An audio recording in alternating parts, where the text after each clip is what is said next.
அனைவருக்கும் வணக்கம். பஸ்ஸில் பார்த்தீங்கன்னா, கண்டக்டர் தினசரி பல நூற்றுக்கு மேற்பட்ட பொதுமக்களை சந்திப்பாரு.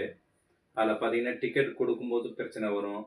சில பேர் அன்பா பேசுவாங்க, சில பேர் கோவமா பேசுவாங்க, சில பேர் சில்லறை இல்ல அப்படின்னுவாங்க. அவங்களுக்கெல்லாம் பொறுமையா பதில் சொல்லணும். சில இடத்துல அவர் கோவப்படுவாரு. கோவப்படுற இடத்துலயும் வாக்குவாதம் நடக்கும். அப்படி வாக்குவாதத்தையே அவர் நினைச்சிட்டு இருந்தாருன்னா, அடுத்த இதில வந்து டிக்கெட் குடுக்க முடியாது. அப்புறம் அடுத்த மக்கள போய் சந்திக்க முடியாது. அடுத்த பொதுமக்கள வந்து அடுத்த ஸ்டாப்பில இறக்கணும். அ மறுபடியும் ஏறவங்க இருப்பாங்க. அவங்களெல்லாம் அ கண்காணிக்க வேணும். அப்படி ஒரே சிந்தனையிலேயே இவர்கிட்ட ஃபர்ஸ்ட்ல நான் வாக்குவாதம் பண்ணிட்டேன். இப்படி இவரு என்கிட்ட பேசிட்டாரு அப்படின்னு அந்த கண்டக்டர் நினைச்சுக்கிட்டு இருந்தாருன்னா, அந்த முழுவதும் அவரால வேலை செய்ய முடியாது.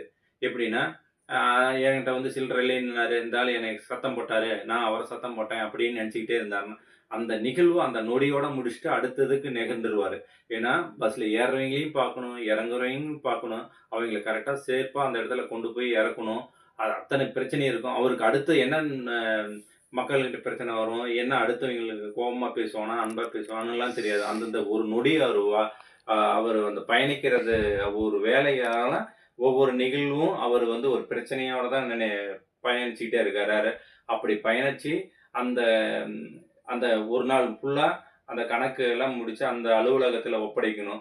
அப்படி இந்த பிரச்சனையே நினைச்சுட்டு இருந்தாருன்னா, அந்த கணக்கு எல்லாம் டிக்கெட் எவ்வளோ வித்தாங்க, அதுக்கெல்லாம் கணக்கு அவரால குடுக்க முடியாது. அதனால அதே மாதிரி தான் நம்ம வீட்ல எந்த நிகழ்வு நடந்தாலும், அந்த நிகழ்ச்சி நம்மள யாரோ பேசிட்டாங்களா, அந்த நிகழ்ச்சி அந்த நொடியோட மறந்துடணும்.